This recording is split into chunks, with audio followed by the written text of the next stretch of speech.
On Saturday, 56-year-old Edward Robinson was gunned down just across from his home.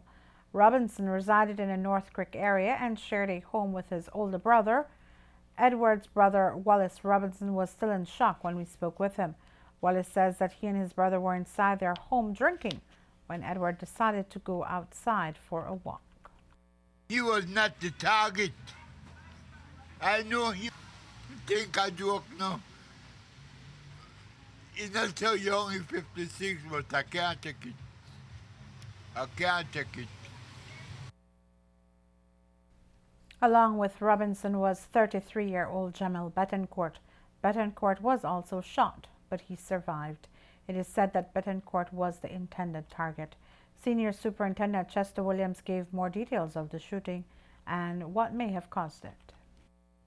Whilst at the KHMH, police received information that there was a second victim for the same shooting, one Jamel Betancourt, who is still admitted to the KHMH in a stable condition, recovering from gunshot wounds. Earlier that morning, about 10 minutes prior to the shooting, Betancourt and the person we believe to be the shooter had an altercation or a misunderstanding.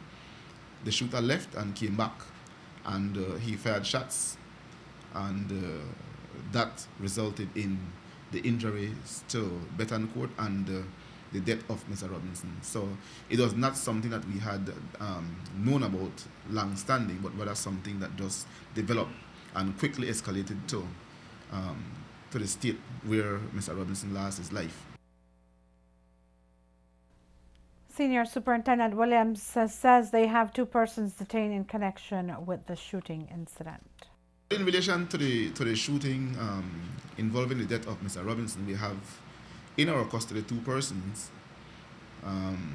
We believe they are the shooters, but again, one of the difficulties police have been experiencing in conducting these type of investigations is where persons who are witnesses, refuse to give any statement because of being fearful for their lives, as the case may be. So while we have a general idea as to who the persons are who are responsible, we cannot proceed any further due to the fact that we do not have the evidence that we would need to be able to proceed further with the investigation. Jamel Betancourt is in the hospital in a critical condition. Another murder occurred at the corner of Berkeley and Albert Streets on Saturday afternoon about 2 o'clock. The victim was 30-year-old Carl Hushner. Hushner was hanging out when he was shot. Chester Williams, Senior Superintendent, and the officer commanding the Eastern Division South gave us the details of that murder. Sometime after midday, thereabout, police again received information of shots being fired near the corner of Alberts and the Berkeley Street area. And police responded where they saw one Carl Hushner Jr. suffering from gunshot wounds. He was transported to the KHMH, and again he was pronounced dead on arrival at the hospital.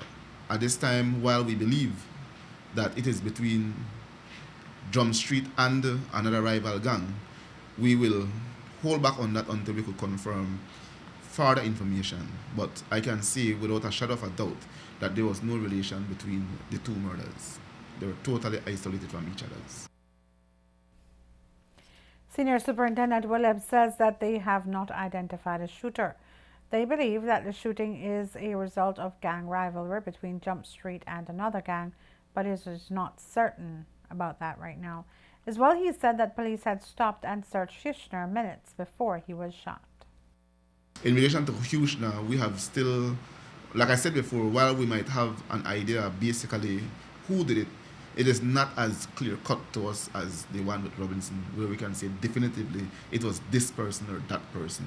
So we're still investigating around the one at Hushner to see exactly who did it. It is either one of 2 groups, but we cannot ascertain at this time which of the 2 are responsible. He was standing at the lane, and I will say that couple minutes before he was shot, the police had passed by, police stopped and searched him, and they chased him from the corner of the lane. He left And as the police drove off, he came back, and less than 5 minutes later, he was dead. So it's an unfortunate situation. Had he listened to the police and just left the area, probably he would be alive today. Police are investigating the murder of a Salvadoran national whose body was found on Sunday morning in the Stan Creek district. We hear more in this report from our correspondent, Harry Arzu. The body of 53-year-old Jose Rodolfo Sanchez Galias, a Salvadoran national, was found in a house at a farm located 1.5 miles off a feeder road that connects to George Price Drive here in Dangriga. Shortly after 9 o'clock Sunday morning, October 18, Galias' relatives went to visit him at the farm. Upon arrival, they noticed spots of blood on the door of his residence. After they noticed that Sanchez Galias did not come out. After they repeatedly called out his name, they became very concerned and alerted the police. Upon arrival, the police also observed that the body of the victim was lying face down in a pool of blood with a large cut wound to the back of his neck and also cut wounds to the forehead.